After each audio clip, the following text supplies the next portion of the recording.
Bonjour mon cher frère et ma chère sœur, la paix du Seigneur Jésus. Ici c'est le pasteur Antonio Junior. Je veux prier pour ta vie, et je veux demander que sa présence enlève tous les fardeaux lourds, et qu'il mette le fardeau de Jésus qui est léger et doux. Amen. Mais avant cela, laissez déjà votre like, inscrivez-vous également à ma chaîne, et activez la cloche pour que vous receviez une notification de YouTube chaque fois que je poste une nouvelle vidéo. Et en commençant par le message d'aujourd'hui, je veux réfléchir avec vous sur les problèmes que nous rencontrons sur des situations difficiles. Je sais que vous n'êtes pas tous en train de lutter maintenant.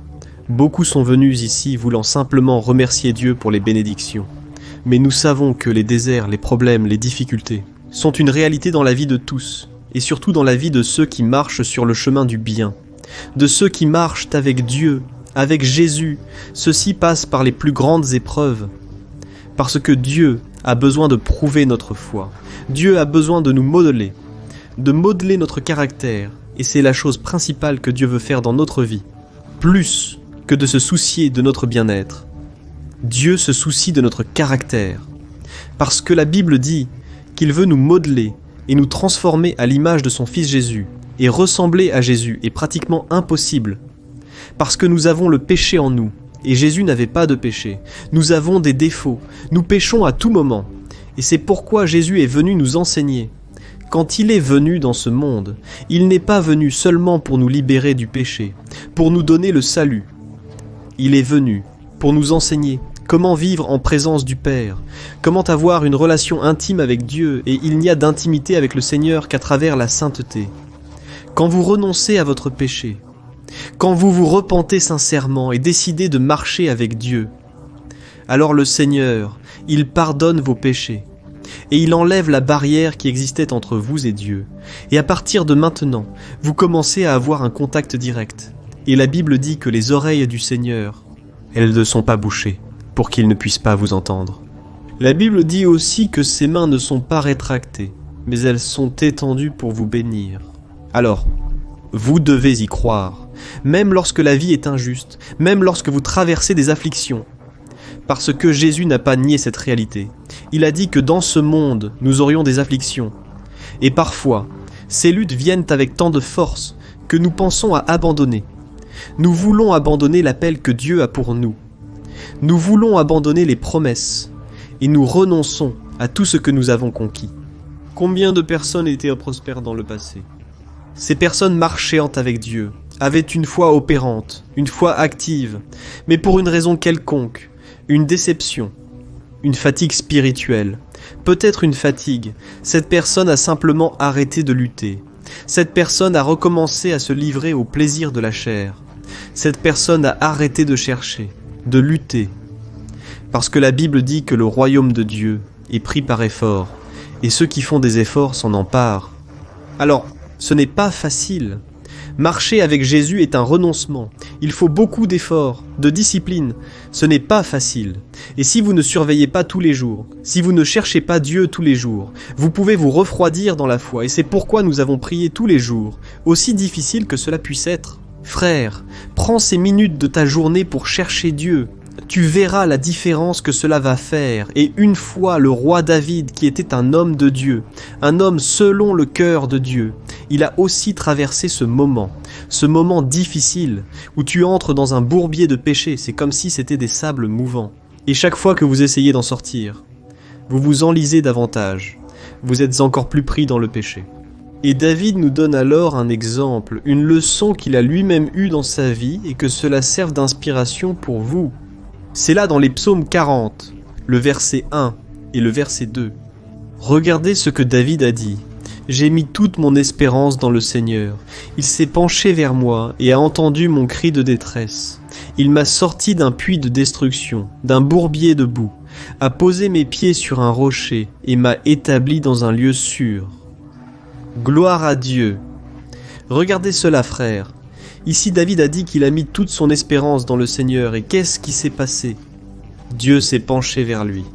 Dieu l'a sorti d'un bourbier de péché. Et Dieu l'a placé sur un rocher solide.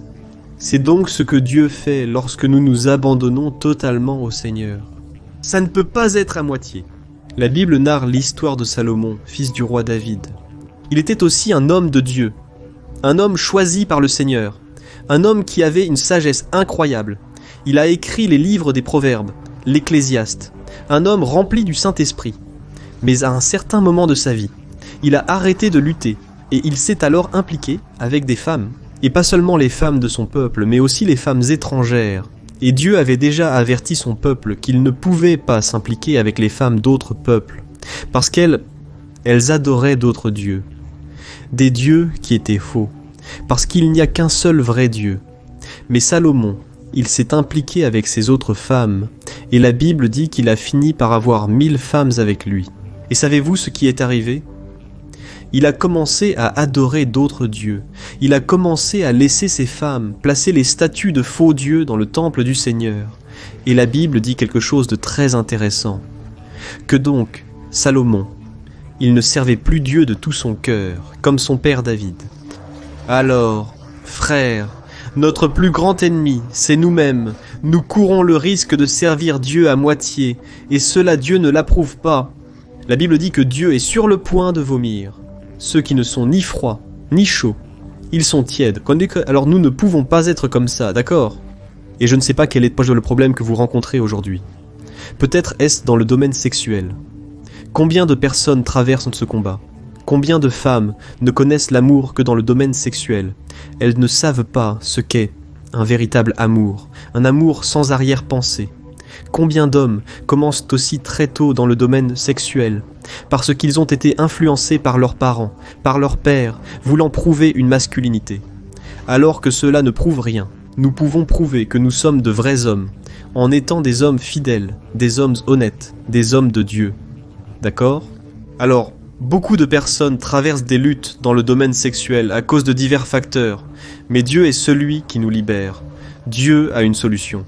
Dieu a la bonne personne pour vous impliquer, qui soit sous la bénédiction du mariage. Alors, si vous êtes coincé dans ce domaine, demandez au Seigneur de tout votre cœur, parce que souvent vous ne pouvez pas vous engager, parce que vous êtes impliqué dans la pornographie, la prostitution, et cela ne plaît pas à Dieu. Cela crée une barrière spirituelle, et c'est pourquoi Dieu n'intervient pas, et c'est pourquoi Dieu ne met pas la bonne personne sur votre chemin. Vous devez vous repentir, et vous devez revenir à ses voies, d'accord ? Et peut-être que votre problème est dans le domaine financier. Vous vous êtes endetté. Vous ne savez plus comment résoudre. Vous ne savez pas comment gérer l'argent. Et c'est pourquoi vous avez souffert de manière absurde. Parce que l'argent peut effectivement ruiner la vie d'une personne si elle ne sait pas comment le gérer. Alors mon frère, à partir d'aujourd'hui, donnez au Seigneur, votre vie financière aussi. Demandez au Seigneur de vous donner de la sagesse et apprenez de lui. Parce que la Bible parle beaucoup d'argent et peut-être que vous avez passé des jours d'anxiété, des jours de dépression, d'angoisse, de solitude. Il y a tant de problèmes qui essaient de nous atteindre et c'est pourquoi vous n'avez pas envie de sortir de votre chambre. Vous voulez juste rester au lit. Vous voulez éviter le contact avec les autres personnes. Mais ce n'est pas ce que Dieu veut pour vous. Frères, Dieu veut que nous soyons libres. Libres de toute prison dans l'âme. Prison spirituelle, d'accord ? Et il y a une promesse, dans le psaume 34, le verset 19, que j'aime beaucoup et qui dit ceci. « Beaucoup sont les afflictions du juste, mais le Seigneur le délivre de toutes. » Alors peu importe la situation que vous traversez aujourd'hui, je sais que beaucoup sont les afflictions dans votre vie. Mais le Seigneur promet qu'il vous délivrera de toutes. Amen. Rien ne va frustrer les plans de Dieu pour votre vie.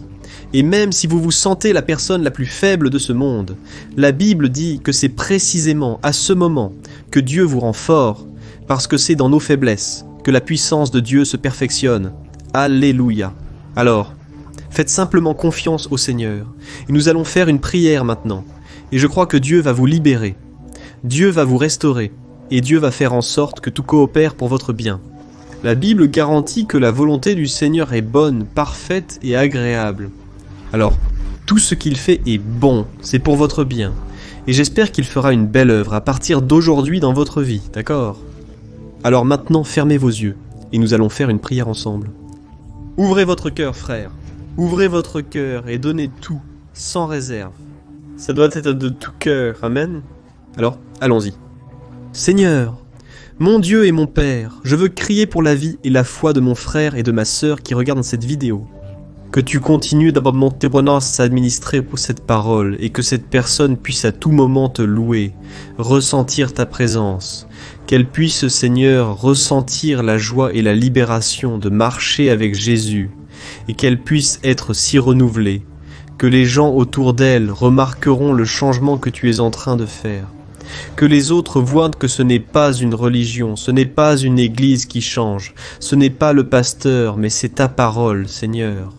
Ô mon Père, en ce moment si difficile que nous affrontons, que ton Saint-Esprit lui apporte la certitude qu'avec ton aide, elle surmontera les obstacles et restera debout. Alors revêt mon Père, ton Fils et ta fille de ta puissance, de ta grâce, que ta puissance se manifeste dans la faiblesse, que ta force se manifeste, Père. Ô Jésus, nous crions vers toi et nous te remercions déjà parce que tu es ici. Tu as dit que là où 2 ou plus sont réunis en ton nom, là tu vas opérer. Seigneur, tout comme j'ai déjà vu tant de témoignages, je crois que je vais en voir beaucoup encore à partir d'aujourd'hui. Cette personne décide, mon Père, de ne pas te servir à moitié, de ne pas te servir de n'importe quelle manière, mais elle prend un engagement envers toi, parce qu'elle crie et croit que tu vas la sortir de ce fond de puits, de ce bourbier de péché. Et elle va chanter l'hymne de la victoire, parce que tu vas la mettre debout, au nom de Jésus. Ô mon Père, que ce frère et cette sœur, s'ils tombent à un moment donné, que tu viennes les relever, mais ne les laisse pas rester prosternés, Seigneur. Nous n'acceptons pas que l'ennemi ait la victoire sur nous. Nous n'acceptons pas la défaite, la honte, la culpabilité. Parce que Jésus a déjà porté sur la croix nos douleurs, nos maladies. Le châtiment qui était sur nous est venu sur Jésus. Et aujourd'hui, nous pouvons être guéris, complètement guéris. Gloire à Dieu. Ô mon Dieu, ta parole dit que celui qui habite dans l'abri du Très-Haut reposera à l'ombre du Tout-Puissant. Alors, c'est ce que je te demande, mon Père. Apporte le repos à l'âme, apporte le repos à notre cœur, et que nous vivions totalement dépendants de toi. Comme un enfant, comme un bébé repose dans les bras de sa mère, nous allons nous reposer en toi, croyant en tes promesses et en ton amour sans fin. Au nom de Jésus, je prie et je te remercie déjà. Amen. Gloire à Dieu.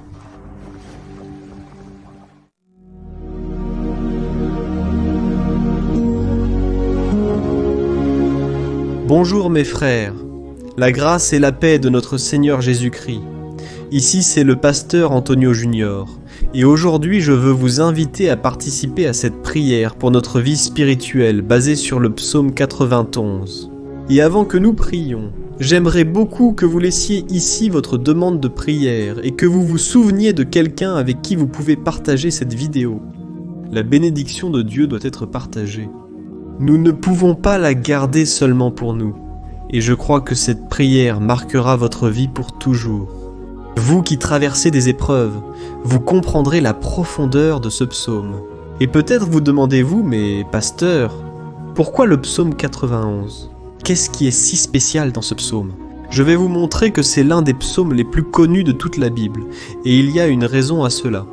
Même ceux qui ne sont pas chrétiens ont déjà entendu parler de ce psaume, ou l'ont lu à un moment de leur vie. De plus, il est très courant de voir dans les maisons et même dans les entreprises les Bibles ouvertes sur les pages de ce psaume, comme s'il s'agissait d'une sorte d'amulette de protection. Dans certains endroits, la page peut même être jaunie parce que la personne ne lit pas la Bible. Elle ne fait que garder ce psaume ouvert comme signe de protection pour la maison et l'entreprise. Mais la vérité est que le psaume 91 est beaucoup plus profond que nous pouvons l'imaginer, et nous ne pouvons comprendre sa véritable signification que lorsque nous le regardons avec un regard spirituel. Si nous faisons cela, nous comprendrons qu'il s'agit de l'une des prières les plus puissantes qui existent dans toute la Bible. Amen. Alors, je prévois de lire avec vous tout le psaume, mais nous allons le faire par parties. D'abord, nous allons lire le verset 1, le verset 2, et nous allons prier dessus. Ensuite, nous continuerons à prier sur les autres versets, et ainsi vous pourrez mieux comprendre ce qui est écrit dans le psaume. Vous pourrez prier pour certaines zones de votre vie. Et pour commencer cette prière, Je veux vous lire ce qui est écrit dans le psaume 91, le verset 1 et le verset 2. Il est dit « Celui qui habite à l'abri du Très-Haut et repose à l'ombre du Tout-Puissant peut dire au Seigneur « Tu es mon refuge et ma forteresse, mon Dieu en qui je confie. » Nous ne savons pas exactement si l'auteur du psaume 91 traversait une période très difficile de persécution ou de lutte, ou s'il avait reçu une prophétie du Seigneur qui devait être livrée à nous tous. Mais quel que soit ce qui a conduit le psalmiste à écrire ce psaume, nous devons comprendre que son point clé est de nous enseigner que nous devons chercher notre sécurité en Dieu, car il est à notre refuge et notre forteresse contre tout type de mal. Si nous cherchons le Seigneur de tout notre cœur et que nous avons confiance en lui, nous ne serons jamais déçus et aucun ennemi ne sera capable de détruire notre forteresse. Et maintenant que nous connaissons l'importance du psaume 91 pour notre vie spirituelle, je veux prier avec vous. Si vous le pouvez, fermez vos yeux et invoquons la présence de Dieu. Seigneur mon Dieu et mon Père, nous nous plaçons maintenant en ta présence en ce jour pour crier vers toi pour ta protection, principalement pour notre vie spirituelle. Ô mon Père, nous avons traversé tant d'épreuves, l'ennemi a essayé contre nous, l'ennemi a parlé à nos cœurs, à notre oreille, que les problèmes sont insupportables et que nous ne pourrons pas y faire face. Ô mon Père, l'ennemi a montré qu'il n'y a pas d'issue, mais nous tournons maintenant nos yeux vers toi. Ô Dieu, tu es celui qui a la paix que nous n'avons pas, que le monde ne peut offrir. Tu es le prince de la paix. C'est pourquoi nous te demandons, Seigneur, de mettre cette paix en nous, parce que nous en avons besoin. Sinon, nous ne pourrons pas supporter les luttes que nous avons affrontées dans ce monde. Ô mon Père, rappelle-nous chaque jour que le seul endroit où nous trouvons du repos et de la paix pour notre vie est sous tes mains. C'est là que nous avons en toi, Seigneur, le refuge, la forteresse dont nous avons tant besoin pour nous cacher de toutes les attaques du diable contre notre vie. Oh, nous croyons, Seigneur, que c'est à l'ombre du Tout-Puissant qu'il y a du repos, du rafraîchissement pour notre âme. Enseigne-nous donc, ô Père, à avoir confiance et à nous reposer en toi. Nous remettons maintenant, entre tes mains, toutes nos préoccupations, nos peurs, nos angoisses. Ô mon Père, combien de personnes sont maintenant en dépression, sont angoissées, et leur corps montre déjà la fatigue, montre l'anxiété qui est hors de contrôle. Mon Père, aide-nous à comprendre que tu es en contrôle de notre santé, de notre famille, de nos finances, de nos relations et de notre cœur. Ô mon Père, nous voulons aussi te remercier pour la protection et pour les délivrances que tu nous as données jour après jour. Ta parole dit, Seigneur, dans le psaume 34, 19, que beaucoup sont les épreuves du juste, mais tu le libères de toutes. C'est pourquoi, mon Père, nous te remercions déjà, parce que nous croyons, tu vas nous libérer une fois de plus. Je sais que cela semble impossible. On dirait qu'il y a une si grande montagne devant nous, mais tu as dit que tu déplaces des montagnes quand nous mettons notre foi en toi et prophétisons la victoire. C'est pourquoi nous te remercions déjà pour la victoire, pour la conquête que tu nous donnes, et je crois que tu feras encore de grandes choses au nom de Jésus que nous prions. Amen. Gloire à Dieu. Mon cher frère, ce n'est que le début. Continue avec moi ici, parce que nous allons continuer avec ce psaume 91. C'est un psaume très précieux, c'est un psaume spirituel, et il est très important que vous regardiez jusqu'à la fin, parce qu'ensemble nous allons unir notre foi, et le Seigneur va agir en notre faveur. Peu importe votre problème, peu importe s'il s'agit d'une maladie, peu importe s'il s'agit d'un problème financier, d'un problème dans le domaine émotionnel, Dieu peut apporter la solution à tout dans votre vie. Amen. Je peux tout faire par celui qui me donne la force. Alléluia.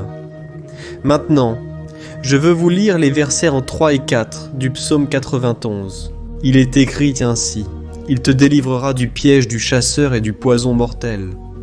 Il te couvrira de ses plumes, et sous ses ailes tu trouveras refuge. Sa fidélité sera ton bouclier protecteur. Un piège, mes frères, est une sorte de trappe qui est faite par quelqu'un qui veut tuer quelque chose. Normalement, des pièges comme celui mentionné dans le psaume 91 sont créés pour capturer des oiseaux ou des animaux, et le psalmiste connaissait très bien cela. C'est pourquoi il a fait cette comparaison. Et chaque jour, le diable pose aussi des pièges sur notre chemin pour nous tuer spirituellement. Mais si nous courons sous les ailes du Seigneur, il nous gardera protégés et nous gardera à l'abri du poison mortel de Satan, tout comme un aigle protège son petit. Amen. Alors prions à nouveau. Fermez vos yeux, et j'en suis sûr, le Seigneur nous entendra du ciel et agira en notre faveur. Alléluia. Seigneur mon Dieu et mon Père, nous restons ici en ta présence parce que nous croyons que notre vie spirituelle ne sera plus jamais la même. Encore une fois, Seigneur, s'il te plaît, ne laisse pas les problèmes et les difficultés du quotidien nous détourner de notre objectif qui est Jésus et nous conduire à tomber dans les tentations, dans les pièges que Satan a tendus pour nous vaincre. Ô mon Père, donne-nous la sagesse pour savoir identifier les pièges que l'ennemi a placés sur notre chemin avant qu'il ne soit trop tard. Ô Seigneur, délivre-nous de l'heure de la tentation afin que nous ne fassions pas de mauvais choix, qui apporteront satisfaction à notre chair dans un premier temps, mais qui ensuite tueront notre vie spirituelle. Aide-nous, Seigneur, à toujours choisir de courir sous tes ailes lorsque le danger s'approche, que ta fidélité nous protège de la fureur du dévoreur. Tous les jours de notre vie, au nom de Jésus, je prie et te remercie. Amen. Alléluia. Oh mon frère, quelle bénédiction est ce moment. C'est le moment où nous arrêtons tout ce que nous faisons et nous tournons notre cœur vers le Seigneur. La Bible dit que si nous cherchons le Seigneur de tout notre cœur, il nous écoutera. Et si nous nous approchons de Dieu, il se rapprochera aussi de nous. C'est-à-dire, si nous faisons un pas vers Dieu, Dieu fera aussi un pas vers nous. Nous poursuivrons donc dans ce psaume. C'est un psaume formidable, un psaume merveilleux.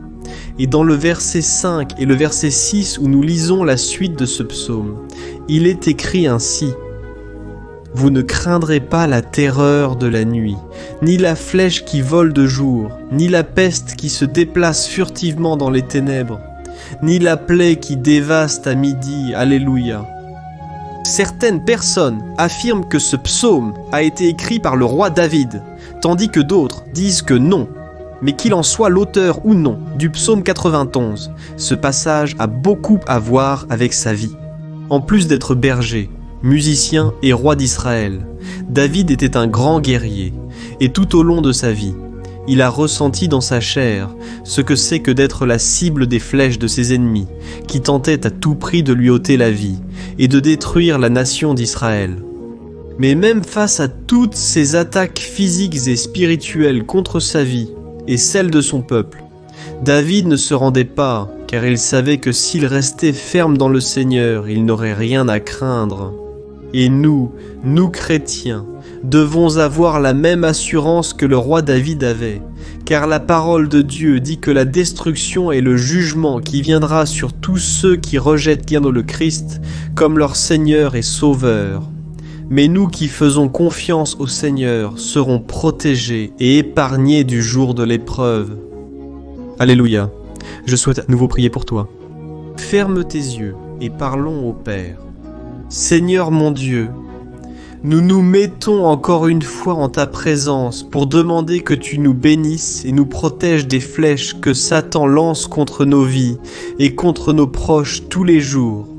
Ô mon Père, les attaques ont été si grandes que nous avons souvent pensé que nous ne pourrions pas y faire face, que nous ne résisterions pas, car nous avons l'impression, mon Père, que tôt ou tard, nous serons touchés par une flèche enflammée qui a été lancée dans notre direction. Il semble que l'ennemi essaie de toutes les manières. Il semble que nous sortons d'un problème et nous entrons dans un autre beaucoup plus grand. Ô mon Père, aie pitié de cette personne qui pleure maintenant, en ta présence, criant à l'aide. Seul toi, mon Père, peux nous sauver. Seul le Seigneur peut nous délivrer de cette affliction. C'est pourquoi je prie, mon Père, pour nos familles, pour nos amis, pour les personnes qui sont dans notre vie, des personnes qui souvent n'ont pas la foi que nous avons. Et c'est pourquoi nous te demandons, Seigneur, ravive leur vie. Jésus va là où cette personne est, que ce soit dans un lit d'hôpital, à la maison, que ce soit cet adolescent qui est déprimé. Jésus, ce jeune homme qui est pris dans la drogue, entre avec provision, Seigneur, et met dans nos cœurs la même foi et la même persévérance que David avait face aux batailles. David était resté ferme en ta présence, et nous voulons aussi, mon Père, écrire une histoire entière en ta présence, au nom de Jésus. Même s'il était attaqué par des ennemis tous les jours, David n'avait pas peur, parce qu'il savait que le Seigneur se battait pour lui. C'est pourquoi, mon Père, ne laisse pas la peur fermer nos yeux, et ne nous laisse pas cesser de te regarder, Seigneur. Je te demande aussi, mon Père, ô Jésus, que tu bénisses chaque personne qui écoute cette prière. Seigneur, des personnes affligées, des personnes sans paix, Jésus entre avec provision. Fais l'œuvre, Seigneur, tout comme tu l'as fait dans ma vie, me sortant du bourbier du péché, me sortant, Seigneur, des ténèbres du pouvoir de l'ennemi. Et aujourd'hui, mon Père, je suis ici pour prophétiser, pour bénir la vie de ces personnes. Que le nom du Seigneur Jésus soit glorifié pour toujours. Alléluia. C'est ça, mes frères. La Bible dit que nous passerons par des afflictions tant que nous serons dans ce monde. Mais si nous restons fermes dans le Seigneur, nous n'aurons pas besoin d'avoir peur, car il combattra nos batailles. Alléluia. Gloire à Dieu. Et nous allons continuer la lecture du psaume 91, et les versets 7 et 8 de ce psaume, je crois, sont parmi les plus connus des gens, et disent ainsi : 1000 peuvent tomber à ton côté, 10 000 à ta droite, mais rien ne t'atteindra. Vous regarderez simplement et verrez le châtiment des méchants. Alléluia. Qui n'a jamais prononcé ce verset face à un problème ou à un ami cher ? C'est parce que souvent, nous espérons qu'à travers ces mots, nos problèmes seront résolus. Mais ce n'est pas comme ça que ça fonctionne. Ce ne sont pas tous ceux qui vont rester debout. Les gens utilisent ce verset comme s'il avait un pouvoir spécial, mais ils oublient que seuls ceux qui sont en présence du Seigneur seront protégés des attaques de l'ennemi. Et si ce n'est pas le cas, ils seront juste un de plus qui tomberont dans les pièges de l'ennemi, et qui seront touchés. Mais nous ne voulons pas que cela nous arrive. C'est pourquoi nous allons prier. Nous allons demander au Seigneur de nous protéger, et que vraiment, nous ne tombions pas comme beaucoup de gens sont déjà tombés. Fermez vos yeux et prions. Seigneur mon Dieu, mon Père, chaque jour des milliers et des milliers de personnes sont humiliées et vaincues par l'ennemi, parce qu'elles ne connaissent pas ta parole, elles ne se rendent pas à ton amour, à ta grâce, à ton invitation au salut, et elles tombent face aux problèmes et aux crises parce qu'elles ont décidé de rester loin de tes soins et de ta protection. C'est pourquoi, mon Père, nous nous présentons devant ta présence ce jour-là, pour implorer ta miséricorde. Ne permets pas, mon Père, que l'un de tes fils ou de tes filles se perde en chemin et s'éloigne de toi. Au contraire, Seigneur, protège-nous pour que nous ne soyons pas punis avec les méchants. Nous avons besoin de ton soin, ô Père, pour rester fermes dans cette bataille. Alors, répands ton onction sur tous tes enfants qui participent à cette prière. Toutes les personnes qui, même sans religion, même sans église, même sans avoir l'habitude de prier, ont décidé de t'appeler maintenant Père. Et je te demande, fais un miracle dans leur vie, que ton Saint-Esprit puisse renouveler leur foi et leur espérance. Amen, alléluia. Mon cher frère, peu importe la lutte que nous traversons, si nous faisons confiance à Dieu, aucun mal ne sera capable de nous vaincre. Même si tous ceux qui ne croient pas en la sainteté, en la puissance de Jésus tombent vaincus autour de nous, nous ne serons pas touchés. Amen.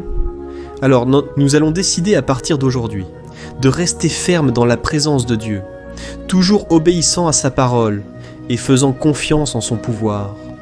Amen, gloire à Dieu. Maintenant, nous allons méditer sur les versets 9 et 10 du psaume 91. Il est écrit ainsi : « Si vous faites du Très-Haut votre refuge, aucun mal ne vous atteindra. Aucun malheur n'arrivera à votre tente. Une fois Jésus a dit que si nous restons avec lui et persistons dans sa parole, il restera avec nous. Mais cela ne signifie pas que vous ne rencontrerez jamais de difficultés ou de problèmes. En fait, plus nous nous rapprochons de Dieu, vous avez probablement déjà remarqué cela dans votre vie. Mais l'ennemi est furieux de cette décision, et il trouve de plus en plus de moyens de nous attaquer et d'ébranler notre foi. Mais comme je l'ai dit tout au long de ce message, si nous faisons confiance au Seigneur de tout notre cœur et faisons du très haut notre refuge, même les pires situations et crises ne seront pas capables de nous vaincre. Amen. Au contraire, les luttes, les épreuves ne feront que nous renforcer et nous faire mûrir spirituellement. Alors, prions encore une fois. Nous avons déjà dépassé la moitié du psaume, et je suis sûr que si vous êtes ici avec moi, vous êtes édifiés, vous nourrissez votre esprit, vous vous connectez avec Dieu, et cela apportera de nombreux bénéfices natifs à votre vie. Gloire à Dieu, prions. Seigneur mon Dieu, mon Père, nous nous mettons à nouveau en ta présence, d'abord pour te remercier pour notre vie. Combien de fois nous oublions, Père, tes bénédictions, tes miséricordes déversées lorsque nous demandons pardon, de ta fidélité lorsque nous tombons dans la tentation. Mais Seigneur, merci parce que tu nous as aidés jusqu'ici. Même face à tant de luttes, tu nous as honorés et aidés dans toutes. Et ce jour-là, mon Père, nous te demandons de continuer à être notre refuge et notre salut. Que le pouvoir du sang de Jésus-Christ, qui a été versé pour nous sur cette croix, lave nos péchés et nous rapproche de toi. Ô mon Père, le désir de l'ennemi est de nous vaincre et de nous humilier parce qu'il connaît nos faiblesses. Mais nous croyons que si nous crions ton nom et mettons notre cœur et notre confiance en toi, aucun mal ne pourra nous ébranler. Parce que ta parole dit que si le Seigneur est pour nous, personne ne pourra être contre nous. Alléluia, au nom de Jésus, nous prions et te remercions. Amen. Gloire à Dieu. Ô mes frères, Dieu répond, Dieu prend soin, Dieu bénit tous ceux qui font de lui leur bouclier, et aucune plaie, aucun mal n'atteindra jamais les enfants de Dieu, si nous permettons à l'Esprit Saint de faire sa demeure en nous. Alléluia. Nous ne devons pas nous décourager face aux épreuves, car le Seigneur combat pour nous. Rappelons-nous toujours de ce que l'apôtre Paul nous a dit dans Romains chapitre 8. Si Dieu est pour nous, qui sera contre nous? Amen, gloire à Dieu. Et maintenant, je veux lire avec vous les versets 11, 12 et 13 du psaume 91. Il est écrit ainsi: car il donnera des ordres à ses anges à votre sujet pour qu'ils vous protègent dans toutes vos voies. Ils vous porteront dans leurs mains pour que vous ne trébuchiez pas sur une pierre. Vous piétinerez le lion et le serpent. Vous écraserez le lion fort et le serpent. Amen. Gloire à Dieu. Le soin de Dieu pour nous, frères, est si grand que le psalmiste dit qu'il envoie à même ses anges pour nous aider. Si nous mettons de côté notre arrogance et cessons de penser que nous pouvons tout résoudre avec nos propres mains, le Seigneur commencera à agir et il fera tout ce qui est nécessaire pour nous libérer des pièges de l'ennemi. Amen. Alors prions encore une fois. Je crois que c'est une bénédiction pour moi et pour vous et pour tous ceux qui entendront cette prière, où qu'ils soient, hors du Brésil, sur d'autres continents. Je crois l'Esprit Saint qui agit ici avec nous, est le même qui agit n'importe où. Alléluia, prions. Seigneur, mon Dieu et mon Père, nous nous mettons maintenant en ta présence pour crier à l'aide, ô Dieu. Ô mon Père, les batailles spirituelles ont été si difficiles qu'il y a des moments où nous pensons que nous ne supporterons pas tant de pression. C'est pourquoi, ô Père, nous te demandons, envoie tes anges pour nous aider, pour nous protéger dans tous nos chemins. Nous implorons ta protection spirituelle, mon Père. Donne-leur des ordres pour qu'ils nous tiennent par la main et ne nous laissent pas trébucher sur les pierres qui se dressent devant nous. Nous savons que seuls, nous ne sommes pas capables d'affronter l'ennemi, mais avec vos anges à nos côtés, nous pouvons piétiner la tête de l'ennemi, et restez ferme en route vers l'éternité à vos côtés. Je te demande aussi, Seigneur, de bénir chaque personne qui participe à cette prière. Ô mon Père, il y a tant de choses en suspens, tant de besoins. Combien de personnes, mon Père, ont trébuché dans la vie? Mais à partir d'aujourd'hui, ô Père, je crois que tu nous enverras ces anges. Ils nous garderont de tout faux pas, de toute tromperie et mensonge de Satan. Au nom de Jésus, je crois, tu transformes nos vies aujourd'hui et toujours. Amen. Gloire à Dieu.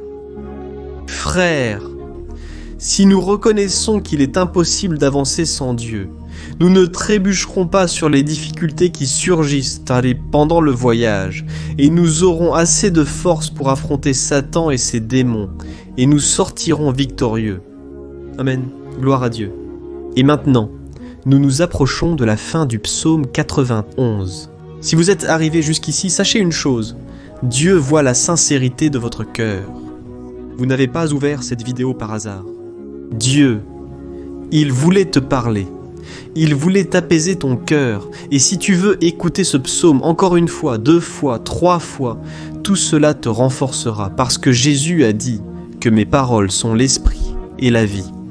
Alors, la parole du Seigneur, elle est inspirée par le Saint-Esprit et il va toujours te renforcer par son intermédiaire. Amen.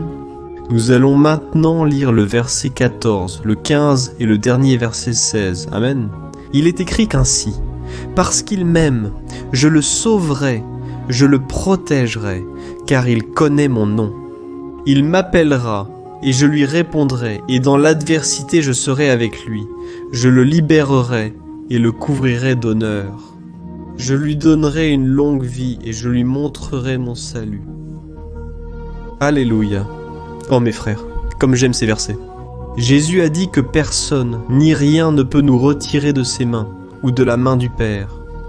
Dieu va nous délivrer, va nous protéger et va aussi nous répondre quand nous l'appellerons à l'aide.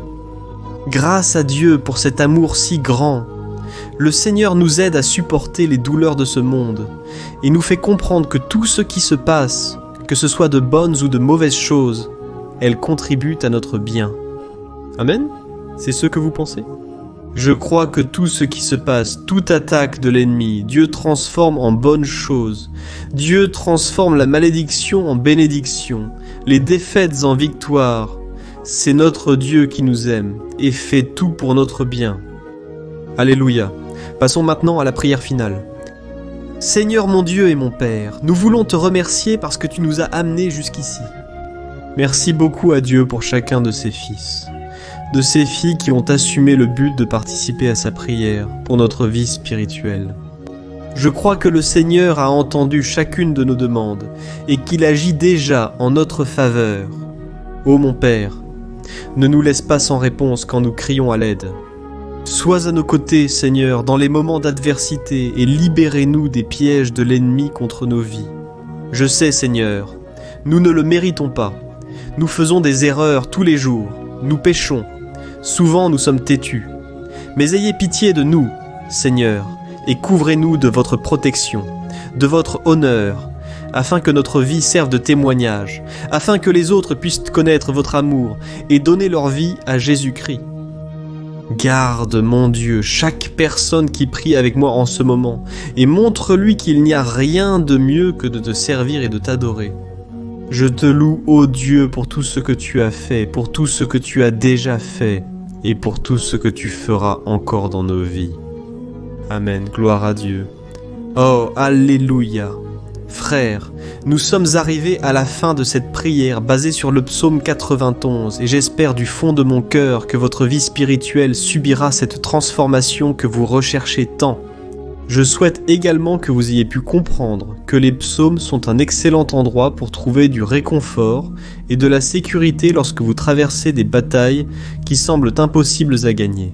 Et même si le psaume 91 est bien plus qu'un amulette que les gens utilisent lorsqu'ils sont désespérés, c'est une arme que Dieu lui-même nous a donnée pour que nous puissions nous rapprocher de lui et compter sur son aide et sa protection lorsque l'ennemi nous attaque avec ses flèches et ses pièges. Amen. J'espère que vous avez aimé ce message. Laissez ici en dessous dans les commentaires votre demande de prière. Je vais continuer à prier. Et si vous avez une suggestion de thème de prières à faire dans un domaine dont vous avez besoin, laissez aussi dans les commentaires. Amen. Je suis le pasteur Antonio Junior et si vous avez aimé, partagez avec vos amis. Une grande étreinte, Dieu vous bénisse.